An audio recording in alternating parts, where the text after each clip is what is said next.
2, 3, 4. In this podcast, you will hear Knights of Vader.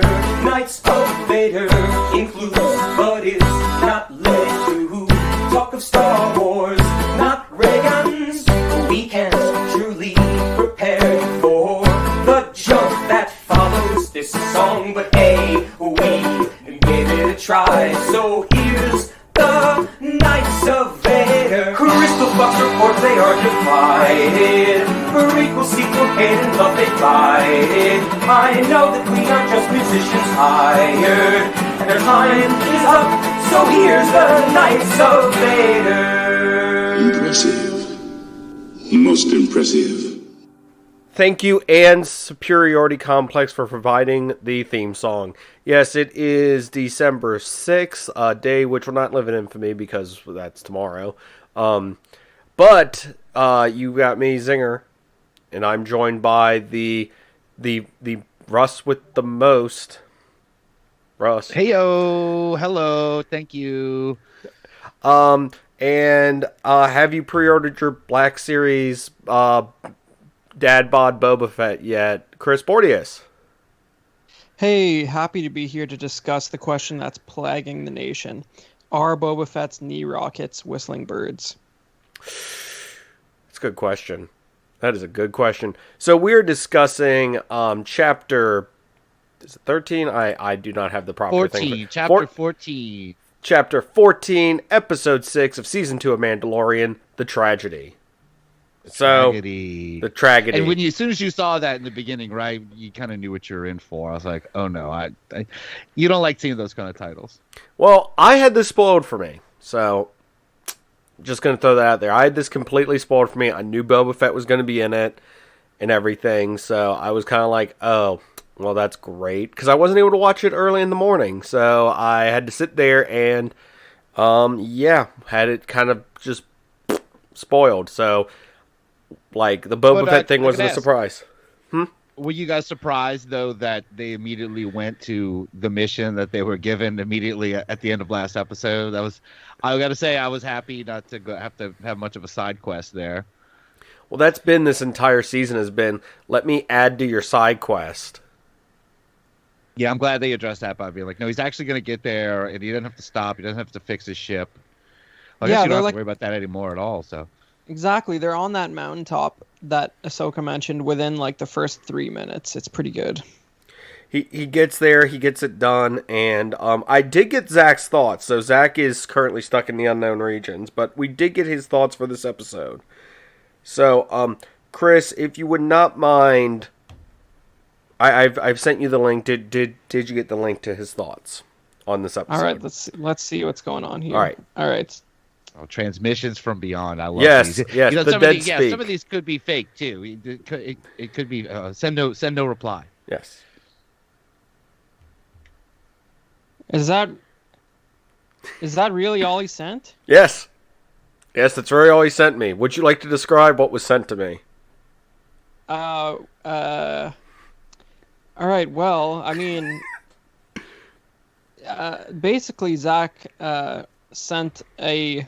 I'm guessing this was an animated GIF, but yes, it is. Yes, it is. But I got it perfectly framed.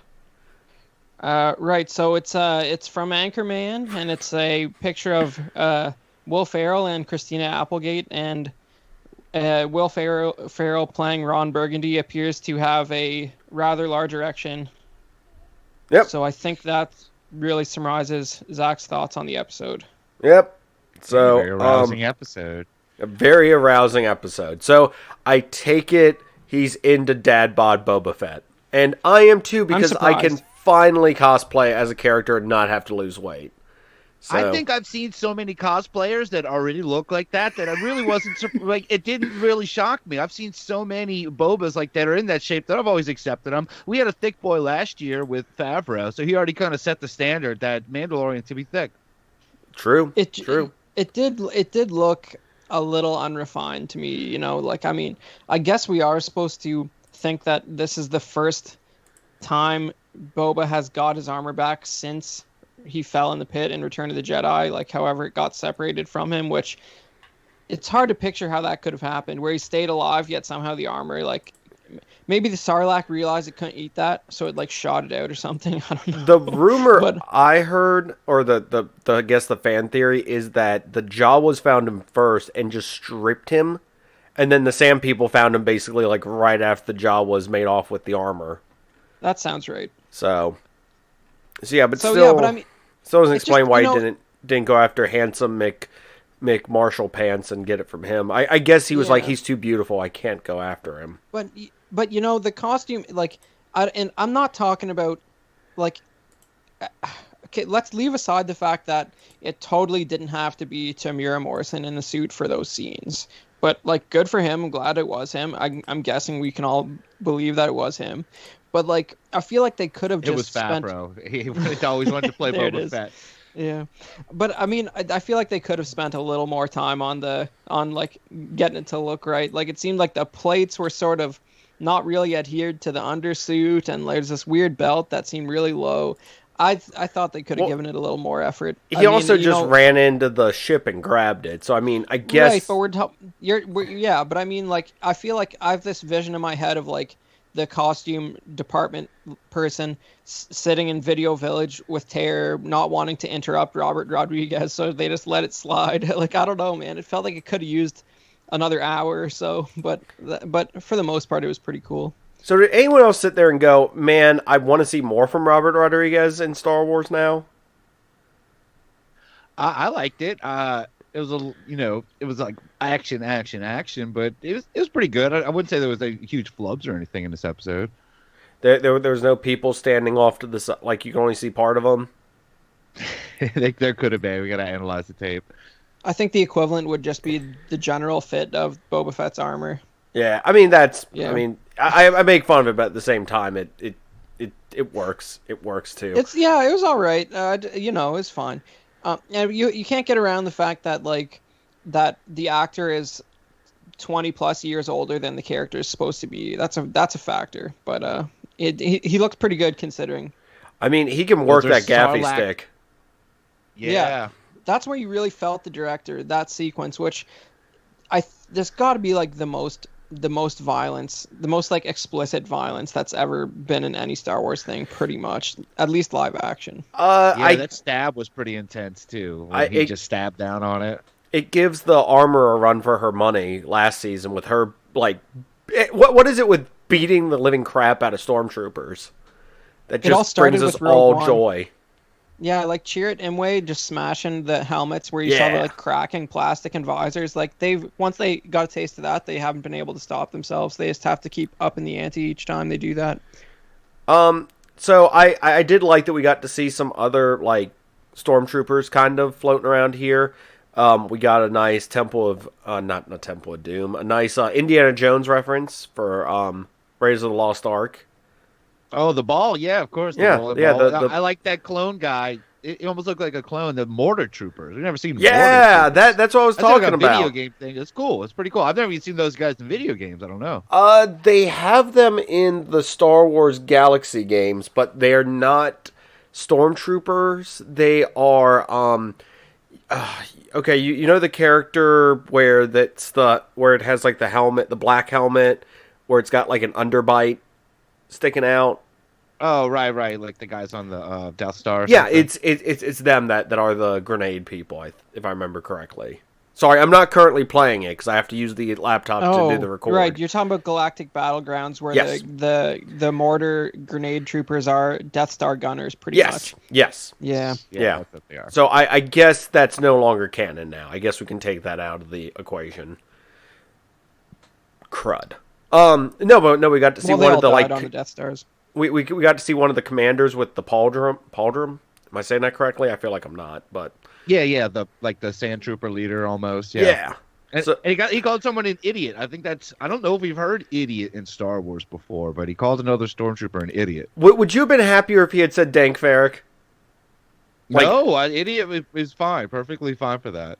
I mean, we did get a Dank Farrick in this episode, so I'm overjoyed with that at least. Also, Wasn't it Fett too that said it this time? no, it was I mean, he might have. I Know Mando said it at the beginning of the episode when he was. I feel I feel like Fett said it when he was like driving, when he was flying up and saw the Star Destroyer. But maybe I'm No, might he said this isn't a spice dream. I think. Oh. Which that's a can of worms as well. Like, Yeah, I think that's what he said. I don't know. The scene's coming Yeah, up. no, Let me he turn on definitely said that. subtitles real quick so I can confirm. He might be dealing with some addiction issues from his time after being in the Sarlacc. Kind of why he's out of shape. Yeah. He was Yeah, I can hitting the see that. spice a little hard, healing up. I mean, they have mentioned spice before, but of course it's not. I mean, it's a Dune reference, but it's not like Dune reference. I don't know. Star Wars is confusing and weird. No, I mean, I like the whole part at the beginning. I did not appreciate the fact that it tugged at my heartstrings even more to have them have, of course, the more intimate moment. And of course, he's sitting there like, I'm taking you back to your people. You're going to be leaving me, and it's like, oh, come on. It's one of those things where it's like, okay, enough. You guys are making this episode hard enough as it is. Yeah, So. hearing him like almost giggle, like you wouldn't. I don't think Mando's had to giggle at anything ever. So that was definitely pulling on the heartstrings right from the beginning. Which seeing that immediately after says the tragedy, I'm like, oh no, all right. Also so if I remember correctly, I think last year we made the comment of like the underuse of Ming-Na Wen's character and her, in this show and everything, that she was just a character that came on to basically die and you barely saw her. I think this episode made up for that pretty quickly. Yeah, and definitely unexpected almost. But it makes sense seeing what we saw in season 1. Yeah. Also, I want to point this out because I've been pointing this out, and I want to see if I get the same response from you guys. Do you guys think it's weird that the same, like, around the same time that the Mulan movie is available on Disney Plus, she's back on Mando?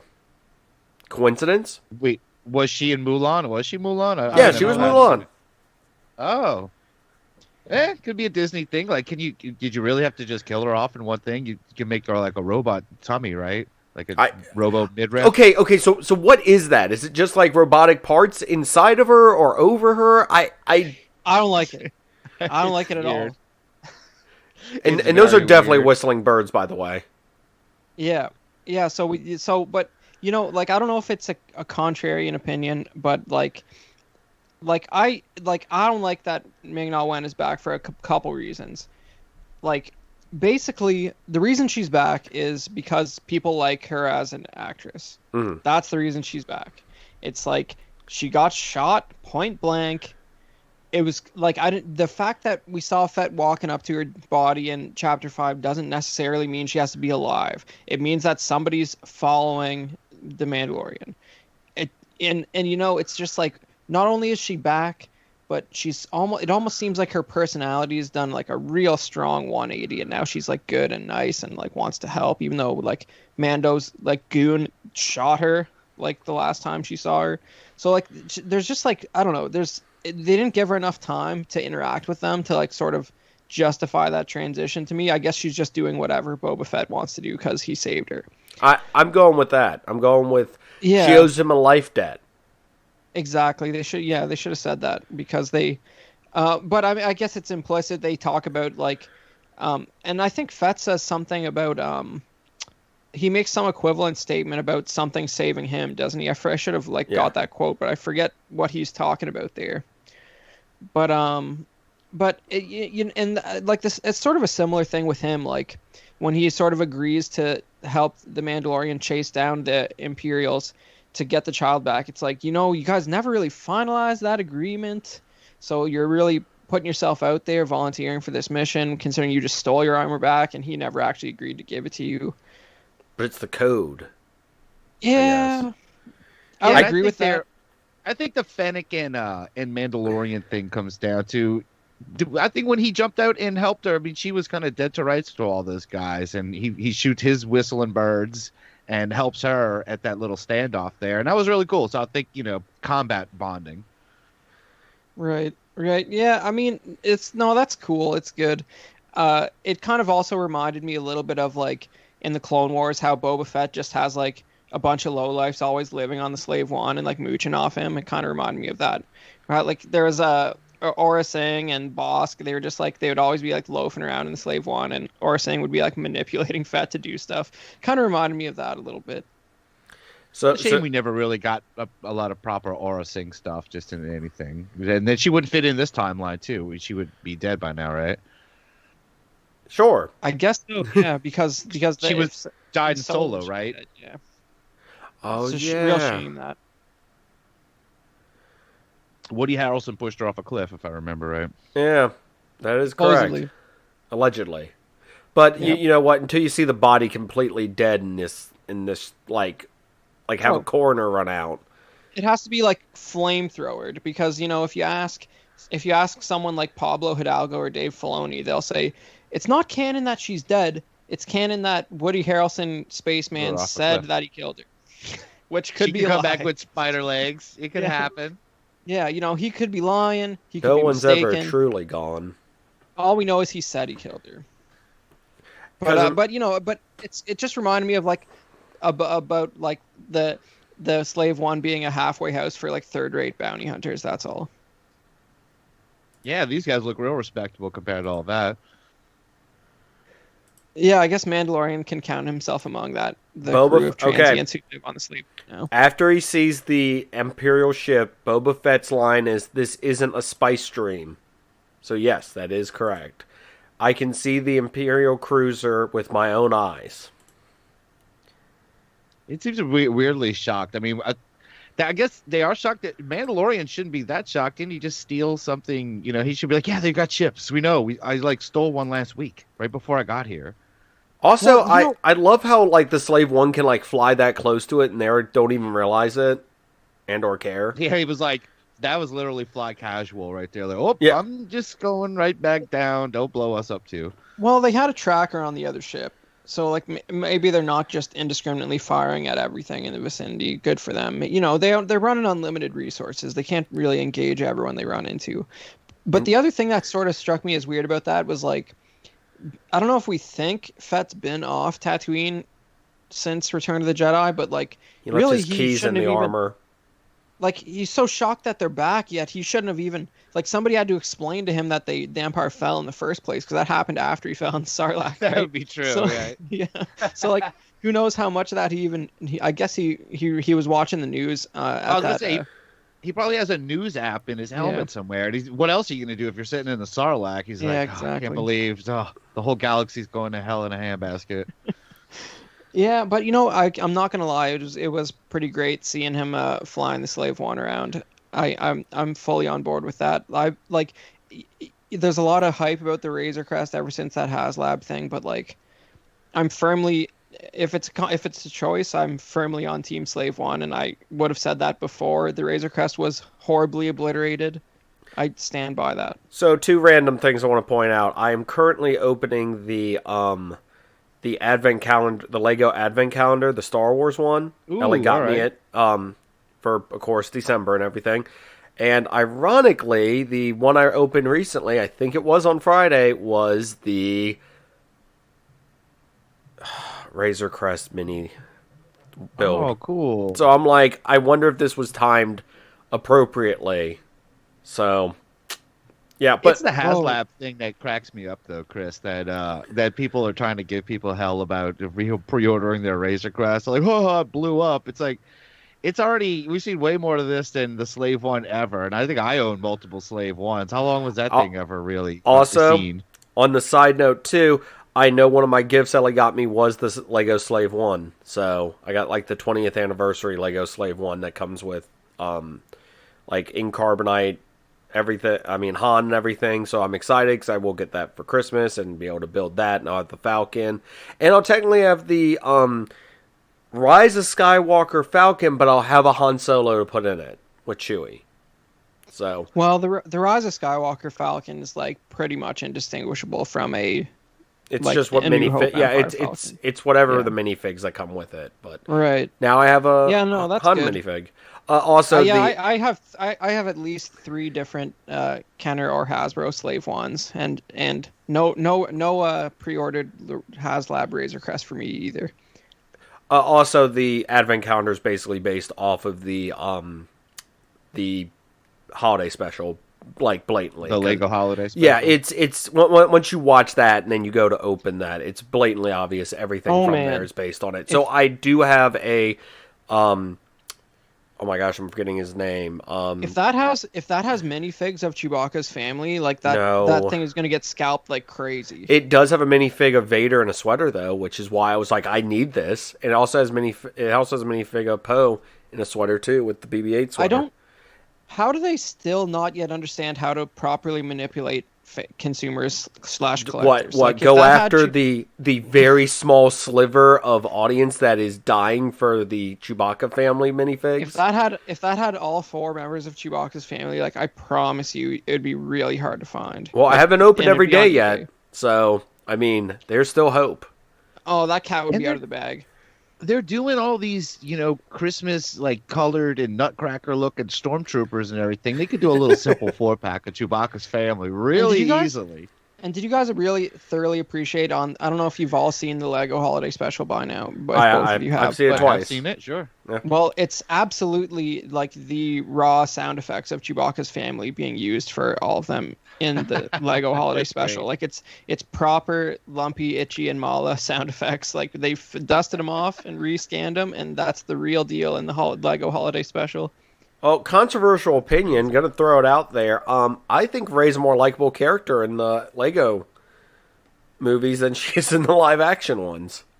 I'll give it to you, but also say Rey is a likable character. Period. So no matter where you put her, I will enjoy her. So yeah, are you staring at the Mary Sue Museum when you're saying this to me? I've got about half of it up because I have moved, and a lot of it was in storage. I've got a good half of it up that I'm looking at right now. Yeah. What's the best Rey item that you have? That I have, man, I don't know. I'm so just a sucker for those, just the simple figures and stuff. But I just have such weird random stuff like a Breyer's ice cream container and cereal boxes and Ziploc bags and all the pops and stuff. There's not a lot of super rare kind of stuff, Right. Well, my favorite thing with the Rey figures is like there's like side by sides of like the first Black Series that came out of her in like 2015 and like the newest one. And like it's like one looks like a 5-year-old like drew it on a napkin, and then the other one looks like a picture of Daisy Ridley. And it's like, you guys, let me get this straight. You guys have been making Star Wars figures for like 27 years, and like in the last 5, you figured it out. That's crazy. Yeah, they finally got like the face map thing. I remember it is a dramatic jump. Yeah. Yeah.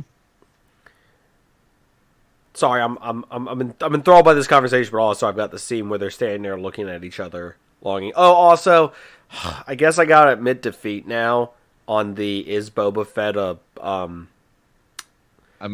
Yeah, that was a big thing. Yeah, he is. That was Exposition City right there. I felt personally attacked by that scene.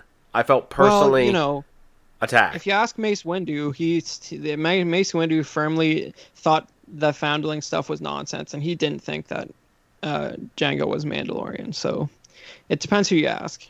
Well, it's this whole confusing thing of what's a Mandalorian. You have to be born on Mandalore? Can you be inducted into it? Is it still a person out there? Is it? Like I said, but I felt personally attacked by that. And you know what? I've come around to Boba Fett with just this one, with just this one episode, because we saw more action from Boba Fett in this one quick little scenes and stuff than we've ever seen from him. So I am on board now. I have made sure to clarify with Ellie that I would like not only the prototype helmet, but the regular Boba Fett helmet as well, if she can find it. Good choice. I know. So I will have both of them and a Mando helmet when that is available.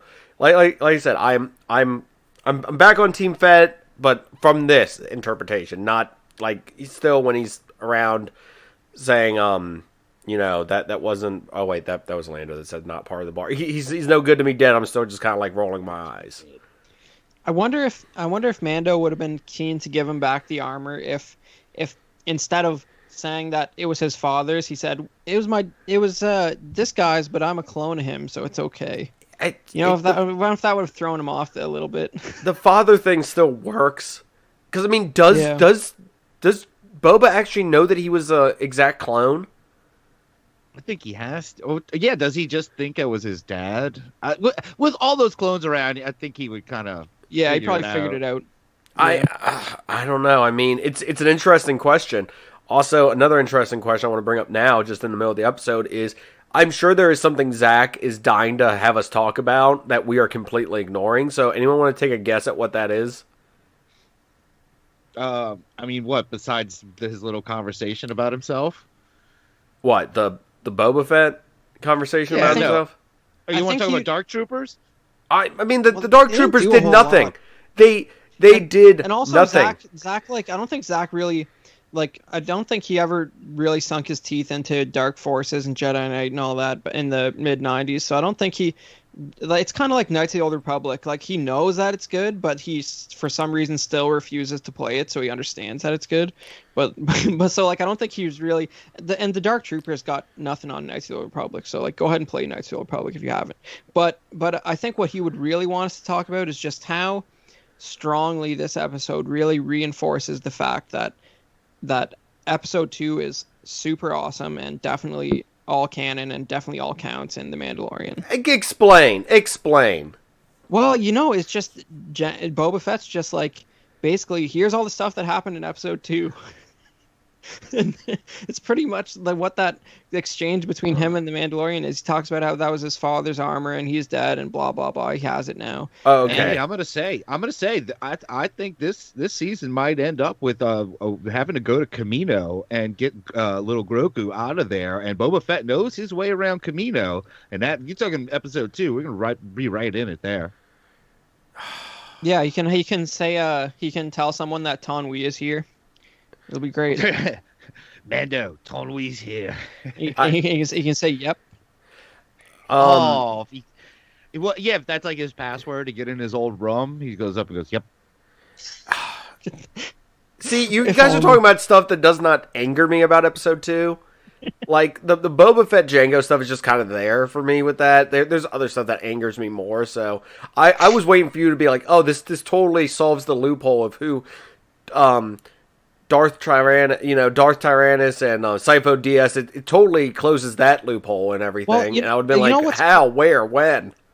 Well, there's a very underappreciated detail of, like, so like, if you think now these days, like the story group and the writers are a little bit too caught up in just referencing things for the sake of referencing them to, like, sort of make the canon more robust. Lucas was doing it, like, way before that. I mean, that scene in Jango's apartment with Obi-Wan where he mentions being recruited by Darth Tyrannus on one of the moons of Bogdan. Bogdan, yeah. Yeah, so Bogdan is a planet from the Droids cartoon, where in one of those, which, like, first of all, how hilarious is he's putting Droids cartoon stuff in episode 2, but, like, it's a really crazy planet. I think on one of the story arcs, somebody kidnaps one of the droid's friends, and he's, like, holding them hostage in, like, a derelict spacecraft there, and it's, like, really, like, Giger-esque, a lot like the original Alien movie, and it's like, what is this doing in a kid's cartoon? Yeah, but so, like, I wouldn't be surprised if they did try and shed a little more light on that, because that's one of those things where, like, how exactly Jango was recruited to be the template for the clones. I feel like Clone Wars, like, never really got into that anymore. I'm not sure if any of the novels have, but I don't remember ever hearing about it. You put an ad in Space Craigslist. Yeah, exactly. But, definitely look up the Droids clip with Bogdan, because it's a pretty metal looking planet, even though the episodes leave something to be desired. All right, so I'm going to point this out because I'm sure that there are a few people sitting there wondering why I've not talked about this yet, including probably my co-host here. I could care less about that cruiser being in atmosphere because it's not a Star Destroyer. It's like a pansy version of a Star Destroyer, and I don't even appreciate that. I don't like that he doesn't have that he does not have a Star Destroyer. Well, I think Boba Fett actually was having a spice dream, because, like, he must have been seeing, like, a full Star Destroyer. Because he was like, the Empire's back, man. We're all screwed. Well, what did he think a ton of stormtroopers were randomly doing prior to that? Yeah, and I mean, then that light cruiser is nothing compared to what he's used to seeing from the Empire. Exactly. He was No, on he was on the X. Yeah. Exeter, right? Yeah, he was on the Executor, Superstar sorry. Destroyer. He was definitely on the bridge of there. What you guys think about those shuttles? They look like they're definitely trying to fold themselves into those First Order landing ships. I can definitely see that too. It's Pretty cool. It's a nice little nod to, I guess, truly connect. And Yeah, this it's like was just empty California, like this whole planet. Actually, I think it was posted on the Knights thing. This is something that came out a while ago on like someone's TikTok or whatever kids are on these days, where it was someone filming like them like They were jogging, right? And they come Yeah. across the set and they see the Yep. stormtroopers. Now you see it after you go, oh yeah. It's like, oh, okay, so that's where this came from. Cool, awesome. I just thought it was just a group of cosplayers out having a day, but I guess I was wrong. Also, sad to see no flamethrower from Django. He like shows off everything else he's got. That's true. I guess maybe it doesn't look as great when you're in the bright sun. I don't know.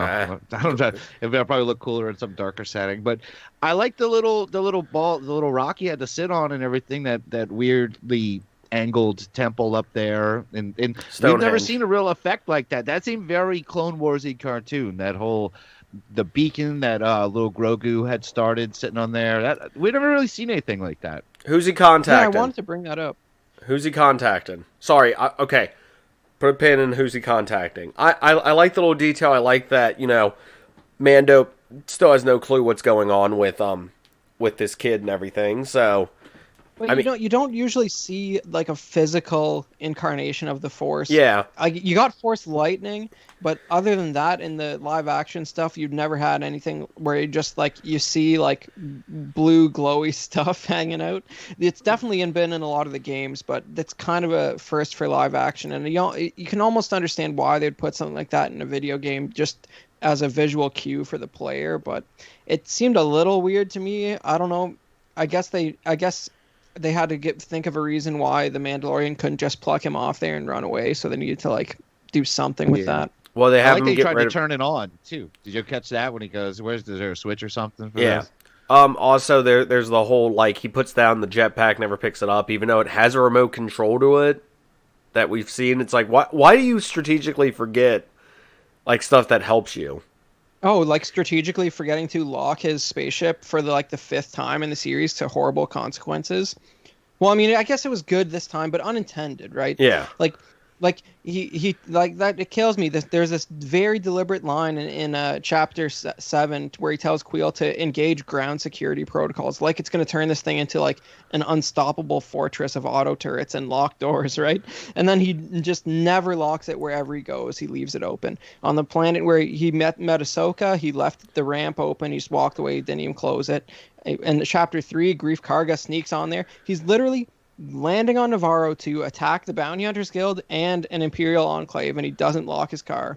Okay, so does anyone else envisioning when he's like engaged, lockdown protocol? It's just one of those, like the door's still wide open to the thing, but he puts one of those burglar bar things for your car on the steering wheel, and that's all it is. Yeah. Well, if you take that little ball joystick, there's no way you're getting out of there. You need that to take off. Exactly. I don't know. But I mean, but I'm just saying, like, and this is like, it's a kind of a similar complaint to what I was saying about what's the, I don't know which chapter it is where they're attacking the base on Navarro. I guess it's the third one from this season or fourth one. But it's like when Carl Weathers is like doing a real like wacky job of trying to shoot at these TIE fighters from the back of that thing. It's like just write the action so that it doesn't make me annoyed with the characters, right? Like they could have had that door closed and then Boba Fett could go, ready for it, disintegrate the door or something. Oh. And that way I just don't have to think about why is Mando such an idiot, and it wouldn't take much more time. It's just like, or he could just smash it open with his gaffy stick, which apparently has amazing power. So he could just, just something, make him put out a little bit of effort to get in there. Does anyone And then ever I won't have close to their be like, ships though? when you have awesome stuff on it, you should. I don't think the Falcon's Yeah, ever closed. I guess he wasn't expecting guests on this like abandoned planet, but I mean, I don't know. Like when you see Fett look at it and the door's just wide open, I'm just like, it takes me out of it, man. I'm like, come on, you can close the door. Yeah, for me, it's more like that was like a fist pump moment. I was like, oh yeah, he's going to get it. It's happening. Yeah. We're finally going to, it was kind of necessary for that. But I mean, the jetpack's a different thing though. The jetpack's a little weird. I'm going to just chalk it up to if your kid just gets kidnapped, maybe, I don't know, your mind isn't in the right place. You're trying to get back there. I don't know how far away he was from it by the time he had to go run back up probably there. like 10 yards. But they just love beating on the Razor Crest though, right? So like imagine if you put it like one of those little mines those like half thermal detonators on the door, and it just like took like a comical like sandwich bite out of the thing to the point where like it couldn't have taken off anyways, and then after that it gets fully blown up. That would have been awesome. Yeah, a little extra abuse on it. Yeah. Like we get to do one more little thing to it before we just completely annihilate it. Yeah. And yeah, I was a little bummed. That was definitely unexpected too. I did not think the Razor Crest would just be now apparently gone forever, except for sans a little Beskar items and that little ball, that little joystick. That's a reference to Star Wars Squadrons, I think. For real? I don't know. think it's Squadrons. What some of the Imperials say, your whole ship might be gone, but this Beskar ingot thing will be the only thing left of your ship. Like it's a throwaway line somewhere. I guess in I should actually Squadrons. play. I have a copy of the whole it. campaign, and I missed that completely. I never heard that. I have a copy of it now. Have not opened it. Zach sent it to me as a gift. So, Very nice. but he gave it to me for the Xbox. I'm now pondering. I'm like, I play my PlayStation more, so I'm like, what does everyone play it on? Let me know in the Facebook group, because if more people play it, re-gifted, son. huh? You got re-gifted. Son. I think I might have, but it's whatever. I wanted to get the game, but I'm like, I refuse to pay whatever ridiculously low price you are offering it to me for. You have an Xbox though. Yeah, I do. I just never touch it. If I turn the thing on, there's going to be a giant cloud of dust that's going to erupt from it. Right. 10 games will start updating automatically. Yeah, exactly. And I'll be like, what's going on? But no, it depends. If there are more people playing on Xbox and I can actually join with some of the guys and gals from the group and everything and play with them, I'd play it on whatever system they prefer. So the end of the episode, we get Cara Dune. I'm assuming she's going to be involved. Once again, the series is like the first one. It's Star Wars. It's poetry because it rhymes. He's just gathering up another group of people to go after something again. So what's the angle? What do you think the angle? So he asked about Bill Burr. That's why Space Bill Burr. He needs Space Boston Man to come back for what? What is his special skill that he would? Yeah, sharpshooter. Specifically. Sharpshooter. True, but does he have some kind of? I mean, did he also have something to do with being able to get on that ship? Maybe. I'm guessing it's going to be revealed that he was worked very intricately with the Empire or something. Well, they did say he was an Imperial sharpshooter, and that because he has that line where he's like, "I wasn't a stormtrooper, you jerk," or whatever he says, right? Oh yeah. But hopefully they. Yeah, I don't see a whole lot of use for a sharpshooter when you're invading a Star Destroyer, so hopefully it's for his knowledge of some discreet way to get onto the ship. It's for his robot gun arm thing. Yeah. Just that. I mean, you could attach it to dash anyone. radar gun. Yeah. Yep. If Exactly. you could pick anyone from that little rogues gallery, that gang, I guess that would be the one guy I would pick for a mission like this, because Clancy Brown, I mean, he's a brute. He's useless. He almost ruined their plan last time. That other girl's pretty crazy. The droid, R.I.P. that droid, Zero, he definitely is gone now. There's no way he survived. He's a that translator shot. now. Yeah, he was like, I died a frog translator, and now I'm complete dust. Whoa, so is that that's like the first actual confirmed death in The Mandalorian then, right? Probably. Yeah, yeah. Well, IG-11, they're all droids. You get melted, IG-11 yeah. is for sure gone for good, Right. and now Zero. Right. No, that's cool. I'm glad his Beskar spear survived. That. Well, he needs it to fight against Gideon. Gideon, yeah. Yeah. Right. That's a good point. And then he's assembling his crew again so we can have this great sort of 2-part season finale. But the exciting thing about that is that however that plays out, we're gonna get more Slave One and more Boba Fett, and we're gonna have more script content. And once again, Boba Fett, and no matter what happens in this next episode, I can guarantee you that Boba Fett will have more dialogue than he did in the entire original trilogy, even if he's only in the first 10 minutes of the next episode. So we're gonna actually find out a little more about him. Another Boba Fett related thing. Hold on, we're just gonna get because his rifle would have blown up in there too. So now we get no disintegrations. Oh yeah, he doesn't have his he doesn't have his weird space electrocution. Space hook. Yeah. Yeah. It's gone. Yeah, he doesn't have that either. Interesting. Also, gonna say this now just as a throwaway thing, so I can be like, told you so. Boba Fett dies, he gets Slave One. Just throwing it out there. Mando does. I don't know if they're bringing him back just to kill him, but maybe somehow he does, like the Millennium Falcon gets handed around evidently a lot during this time. Hey, how do we know that Mando won't somehow come into the possession of the Falcon for a little while? Technically, it's lost time, right? Technically, let Hondo have it. Technically, if you want to get canon right now, Mando is currently driving my Lego Millennium Falcon, so in my opinion, that's canon. Just throwing it out there. Also, I loved how they were like, "Can you get the cutest pair of handcuffs to put on this thing?" Oh yeah, so uncalled for. I mean, is it? It's one of those things where I guess they're ray shielded handcuffs, where it stops them from using the Force or whatever. How about just some regular ray shields, something that's actually useful? You know, just him floating in it? What was he gonna do with his like? He's not gonna like does really putting handcuffs on someone limit them from using the Force? Like, he's not gonna claw the door open with those. Well, those stubby little hands. It's the same thing of where they had when they captured. Oh god, dang it! This episode has Dank Farrick. This episode has too many episode 2 references. They catch Obi-Wan Kenobi. Yep. That was good. Yep. Yeah, there you go. Yep. Same technology, in my opinion. And he tried to tell us. Dooku told us everything, and he wouldn't believe him. Also, I learned this recently. The Darksaber in this show is a practical effect, for the most part. Like, there's an actual, like, physically held, like, thing where they... And I'm like, that's actually really cool. So... Yeah, that makes sense, because they've been doing that with the lightsabers as well, and you could definitely tell in that... in the last episode that they had some practical light coming off those sabers, just the way it was illuminating her face when she was turning them on and stuff. Yeah. And I know they've made a point to have that.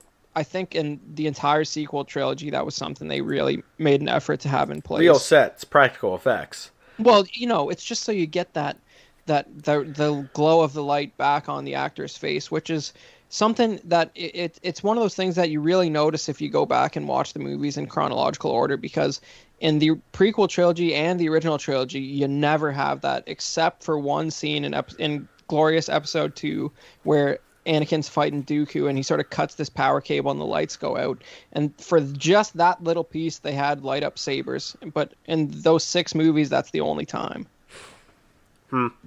Interesting. I'm floored by the amount of episode 2 we are discussing. I never thought it would be this important ever in this episode. After all, Boba Fett is Jango Fett, and this solidifies that more than ever. Sure, they rudely re-recorded over his dialogue in Empire Strikes Back with Tamira Morrison, which Zack notoriously hates. Oh, I hate it too. I despisingly hate it. But maybe he's coming around, because he seems to be real excited about this episode. So maybe we're gonna just finally accept that Tamira Morrison is Boba Fett and Jango So Fett. excited that only a picture of Will Ferrell as Ron Burgundy with an erection can describe his excitement for this.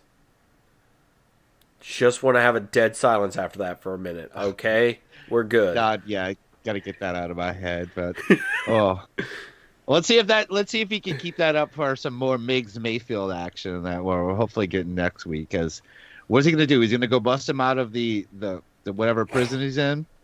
Space prison, yes. Oh no, he's like on some like work camp thing from I think what they said. The chop fields. The chop fields of Carthon. So it's so he's gonna spring out the same guy that he got off the hook for leaving in a jail cell the last time. Oh, but is he gonna betray him?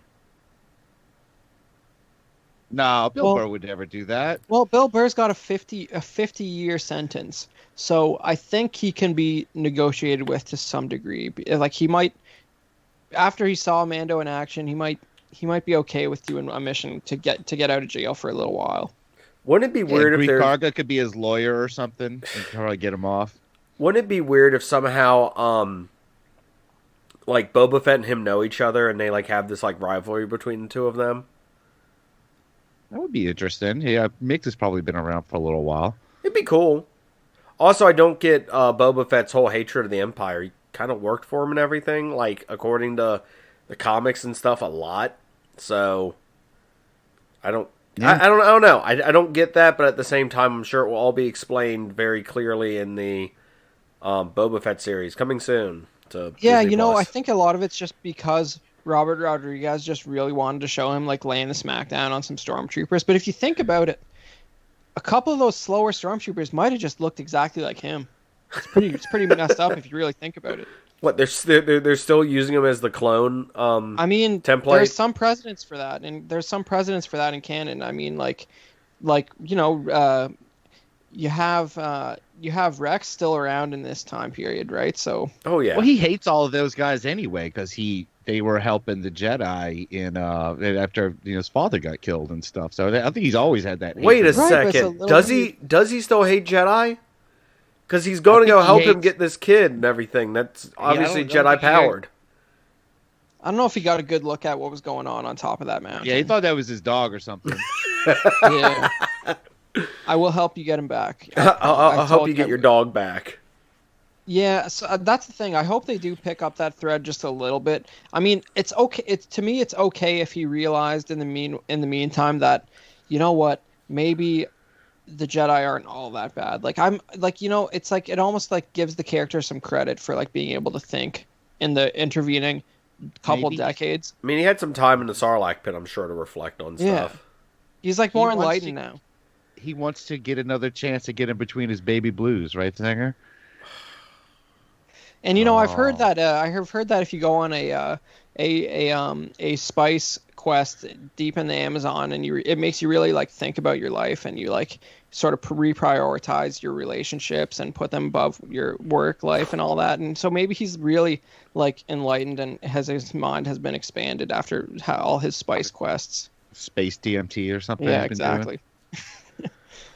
All right, so said earlier, put a pin in that for this, but who do you think baby Yoda, baby Gru, whatever, Gru. Yeah, there we go. Grogu, guys. Grogu. There we go. Grogu.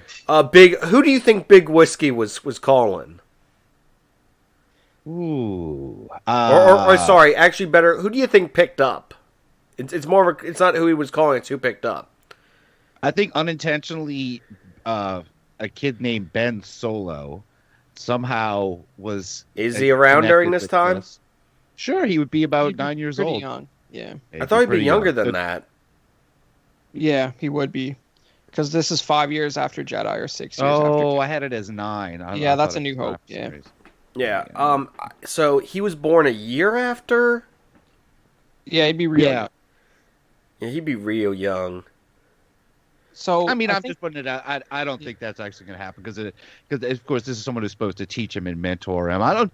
People think Luke. I've seen a lot of crazy things. People think it's going to be Mace Windu. I've seen I that don't- too. I have somebody at work telling me that, and I'm not against it, but I'm like, it just confirms the whole nobody ever dies in Star Wars. Oh. except I think we can be pretty confident that all the Jedi we saw horribly killed in the Purge are dead. Like, you know, they put that extra like 50 shots into Aura Singh. I'm pretty sure she's dead. But I think Possibly. it's going to be. I think it's going to be. I think if they don't do this, they need to like get their stuff on the same page. But I think it's going to be none other than Cal Calrissian of the Really? Jedi Fallen Order because that game had such a non-ending, and the final wrap-up is basically just that I'm going to go find these other Force-sensitive kids who need us. And that's exactly the situation that that Grogu finds himself in.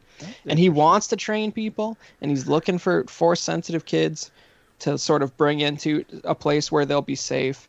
It's like it really feels like they planned that, but maybe the game wasn't ubiquitously popular enough for them to like try and play that angle, but it almost lines up too well.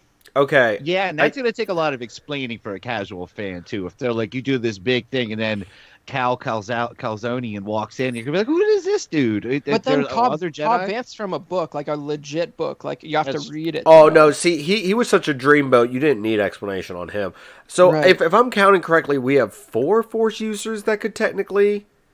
Ezra. Oh, wait, 5. Calrissian. 5? I think they got other plans for Ezra based on the Ahsoka episode. All right, so we got Ezra, true. we got Luke, we got Kyle Calzone.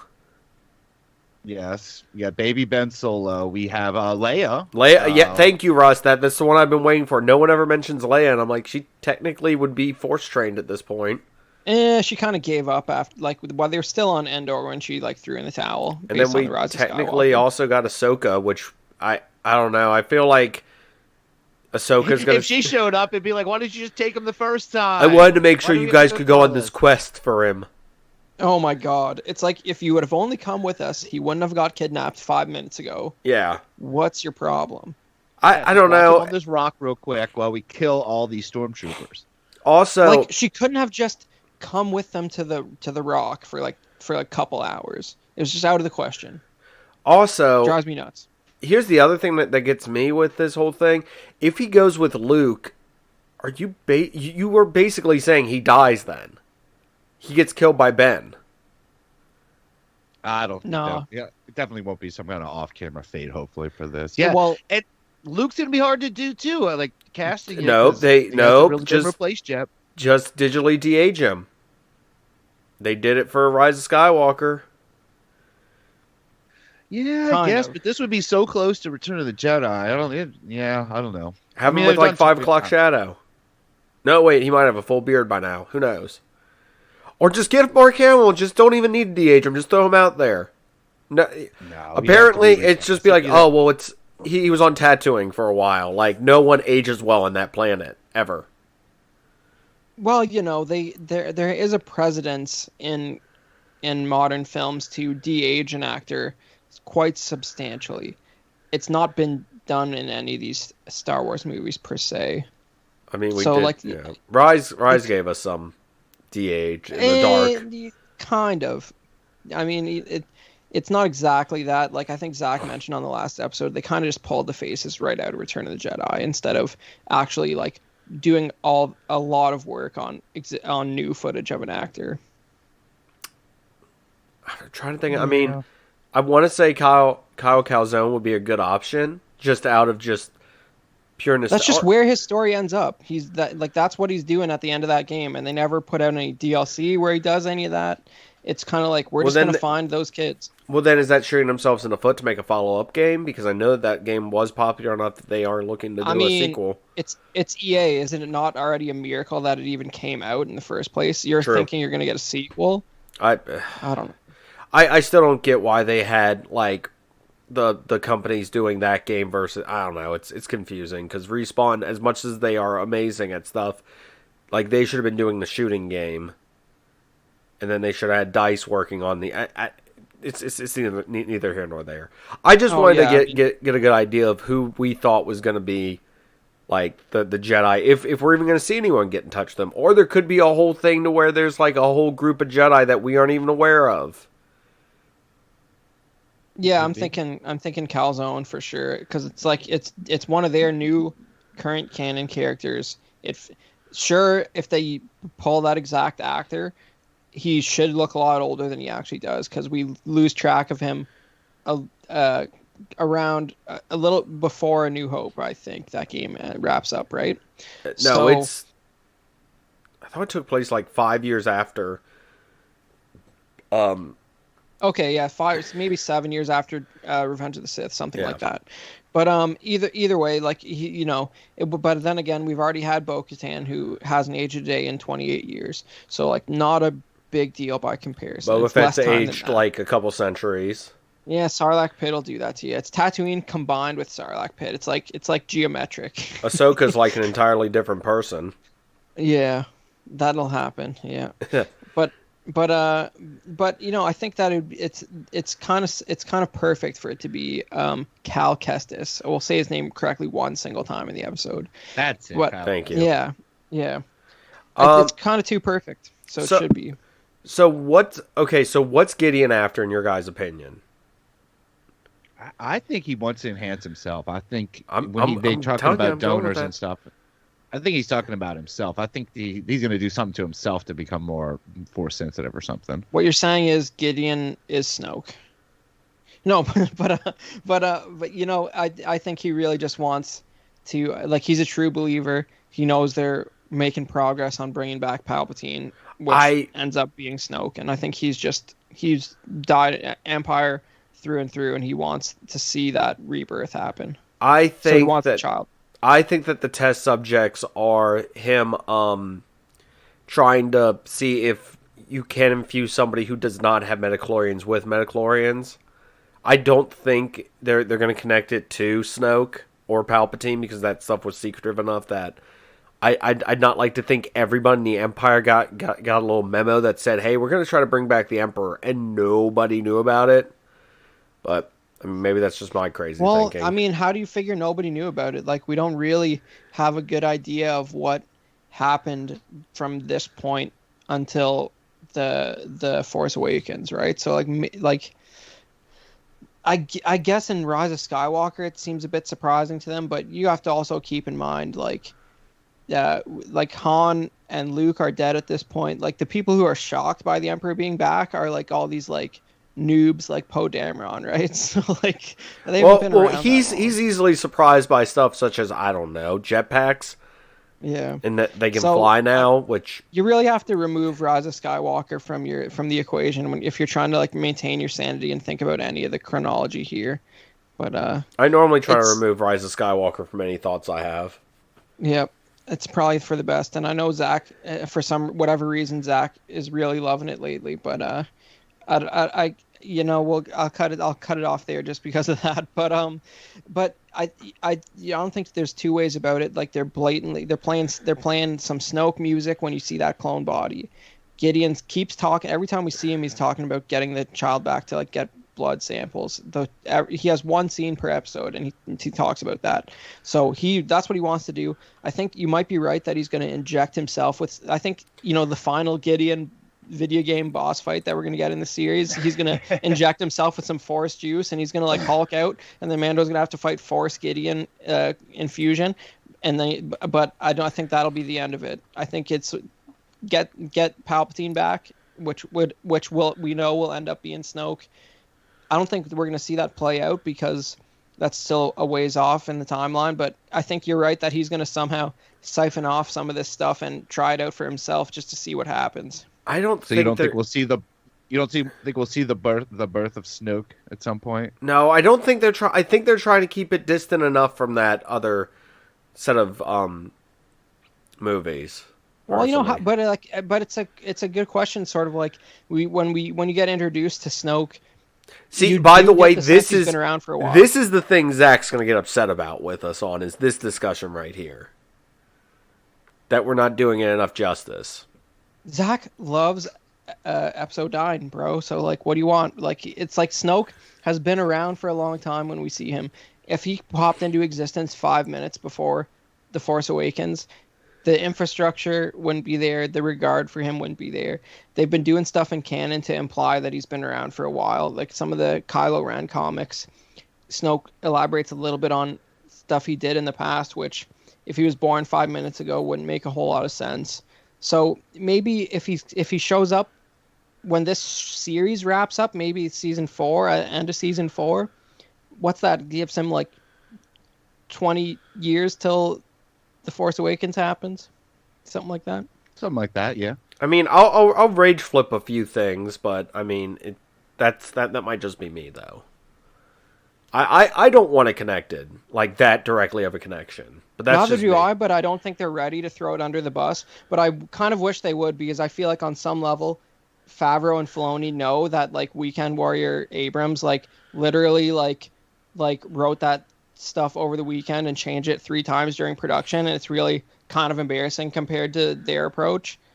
And not that The Mandalorian is Shakespeare, but like we're not. It's the only thing keeping riots Star against it. Wars afloat right now. We're not literally seeing like burning buildings because of it, like we did throughout the sequel trilogy. So it's different, right? It's like it's not as relevant canonically, but you kind of feel like people who are familiar with the canon are behind the wheel, which Filoni at least is. I like it noted that I'm against it. So, well, you can really nail it down this way. I think it was one of the celebrations. J.J. Abrams and Lawrence Kasdan were on a panel, and somebody asked them a question that I don't remember what the question was, but I think it was that, is Snoke Darth Plagueis? And this clip is out there. And Who's that? Yeah, exactly. Lawrence Kasdan's like, who? Darth Vagus? So, and this is a character that's mentioned by name in episode 3 and perhaps the best scene in the entire prequel trilogy, and they have no clue what the guy's talking about. So if you compare that to Filoni, it's a real big difference, right? Yeah, it's like Homer fielding questions when he was playing Poochie almost. What the heck are you talking about? Yep. God, I was right, watching and some I good don't think Simpsons it's the other important to day know who too. Darth Plagueis is. Like, you don't need to know who Darth Plagueis is to make a sound narrative film that has a first, second, and third act. But at the same time, I think they could find someone who knows how to do that and bothers to do 5 minutes of homework about the Star Wars canon before they write the script. And maybe they finally found that balance.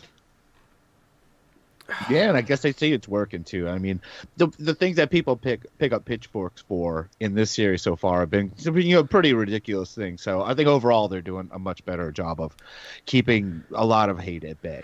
Well, I think the biggest hatred this has gotten was the one episode by that one Farm Planet episode. I think is hailed as like the worst thing that's ever happened. Right? No, yeah. Well, this season it's the eggs, which, like, if you think the eggs were a big deal, like, the advice I would give you, I won't say on this podcast, basically. It's just like, you'd need to seek professional help if you were bothered by Baby Yoda eating those eggs. You want to know? I got you covered. Since I am a host and a representative of this podcast, if you got a problem with that, go suck an egg. Yeah. Ew, put them in their right. place. Yeah. Yeah. Yeah. What now? Thanks, Ferric. Exactly. Like I said, I don't know who could be left. With the Jedi stuff, I'm still trying to figure that out. I've actually got a video playing in the background of like what Jedis are left, and they're showing like all the ones we've already talked about. So who knows? I don't know. I feel like we're not gonna get that question even answered. You know, I just want Chewie to show up. I think we will. I think we'll definitely see it answered, because there was this whole like tension build up around him making that Force Skype call out to just anyone, right? It was almost, it had like a loading bar, and he couldn't leave that pedestal till it was done.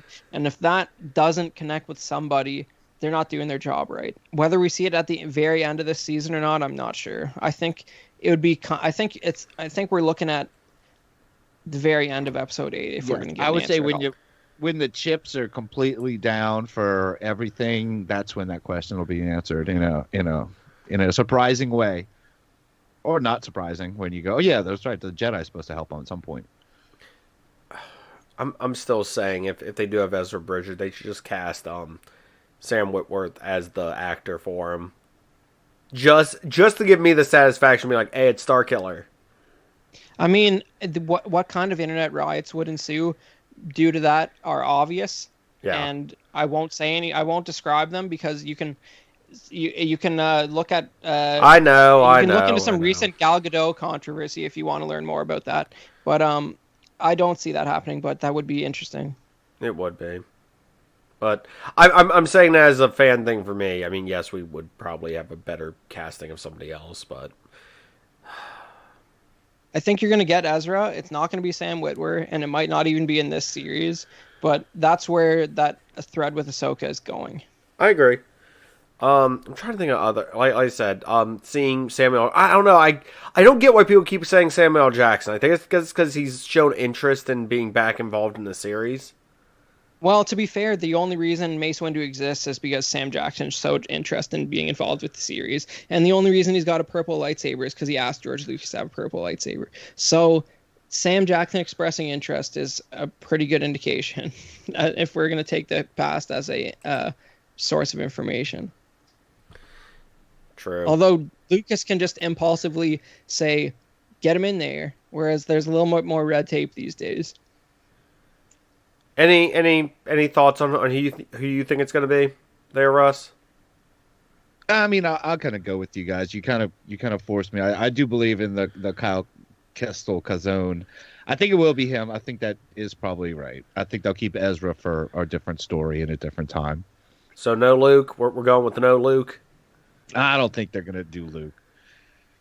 I think people think they want Luke, but they couldn't handle it if it actually happened. Well, that's the thing. If you get Luke, it implies that he dies.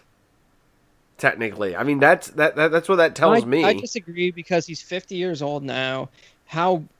Say if he's 100, he's barely starting to get his shit together. So I think he could have. I think he got rushed off somewhere. He was on a field trip during that part. No, he's not even grown up like after episode 9. He's kind of getting there. Well, I'm just glad his name's Grogu and not like it was revealed that he's Yoda, but they have to send him back through time or some dumb crap. I had a terrifying fear of that being something that was going to happen. Was that like they were going to somehow use that world between worlds thing and send him back through time? And now it's just confirmed that he's Yoda's illegitimate son. So it's fine. So wait, are we just going with that? Well, what else could it possibly be? Yeah, we don't have a lot to work with, except the fact that 2 Yodas existed at the time he was born. So it doesn't, Yes, that's all you have, and it's like if there was other Yodas lurking around the temple, Ahsoka might have seen one of them once, and she never did. Obviously, she never saw Yaddle, so. No, but that's episode 1, so that's fair. She left. She got tired of that crap. She's got out of the council. Perfect. I got nothing else for this episode. It was a great episode. I want to see where we go with this. I keep seeing aged up versions of all these actors and stuff if they were going to be in live action, and it's weird on this video, so I'm going to stop having that on in the background because it's freaking me out. Oh, hey, we get to see his cool droid if Kyle Kestis is in this episode. I mean, would be in this. Maybe the droid's still around. Maybe. Oh, his little Wally thing that goes on the shoulder. Yeah, it has a name. I can't remember it though off the top of my head. BD1, maybe something like BD Wong. Yes. BD Wong. There it is. Yeah. BD Wong on his shoulder the whole time. No, I mean, like I said, I'm excited for next week's episode. Sadly, due to my work schedule, I am not going to be able to watch it because I'm leaving for work at the time it comes up. So I will hopefully be able to avoid spoilers this time. I don't know if that's going to be possible. So, best of luck to me, I guess, on that one. Good luck with that. Stay off the internet, man. I can. I unfortunately am linked to the Facebook group. So when there's like spoiler thread, and I'll get like so and so commented, I'm like, dang it. Sorry, Dank Farrick. Can't look away. I can't. I am able to say this though. Ellie is only 2 episodes behind right now on Mandalorian, so I can almost correctly name the child in her presence now. So without her getting angry, because she is right on. I told her last night, I'm like, you should watch the next episode because it's the Ahsoka one. She's like, nah, I don't feel like it. And I'm like, no, you really should. So, I'd like to speak freely in this house about Grogu. It's a cool name. I like to speak freely about a lot of things in this house regarding certain things. I'm the same way. My wife hasn't even started this season yet, so I just have keep the think about this. Down. Well, think about this. I still can't talk about Endgame. Oh yeah, that's right. Still, I cannot talk about Endgame, though I am on Zack's bandwagon of trying to convince her to watch Far From Home, and just be like, oh yeah, you don't need to watch Endgame at all. There's no connection there. Well, they tried to tell us the marketing team wanted us to call him the child, and now they're trying to say his name's Grogu, but it's just going to be Baby Yoda forever for me. I mean, according to somebody's podcast, it has to be. Yep. Staying that way. Yeah, it'll never. Come on, you can't be called Baby Yoda forever, and just everyone's gonna all of a sudden call you Gru Gru. He can't even get it right. No one can say it. Actually, they do need to stop the Baby Yoda, because I already had to have a conversation with somebody at work about, like, they're like, but that's the baby version of Yoda, and I'm like, it's actually not. It's really not. People just call it that. Well, maybe you could direct them to at least start calling him Yoda's baby. I think I'm just gonna start. His name is Grogu. I think I'm just gonna start getting him to call him Big Whiskey and just leave it at that. I think that's good too. Thank you so much, Rob, for giving me that, for giving all of us Big Whiskey every now and then. So, on that note, I guess I think I remember how we end these things. Russ, you gonna say the band name right since you just thanked him? Oh yeah, thanks Anne's very superior complex that she has for providing the theme song. So Russ, where can people find more from you? No, just check out my show, Unbelievers Podcast. Just an episode about the immortal Saint Germain. Yeah, he's in Castlevania, the show on Netflix.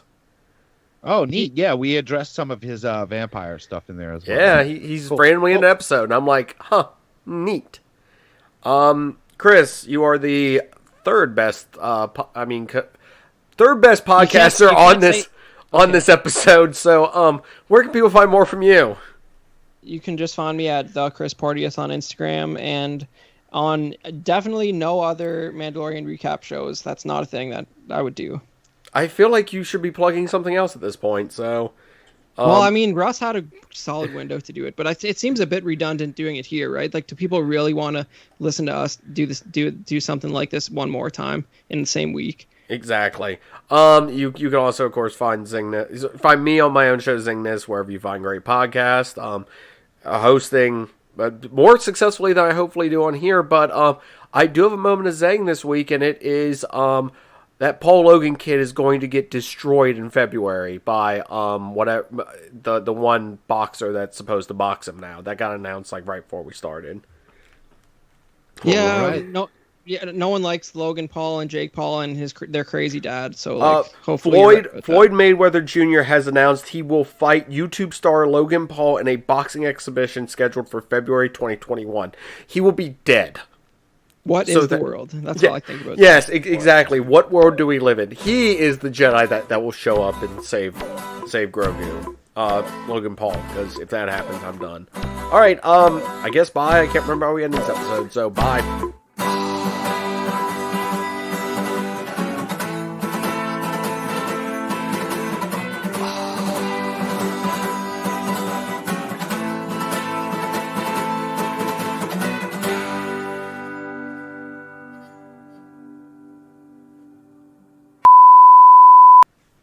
All right. Good deal. That'll show Zack for not showing up. I know.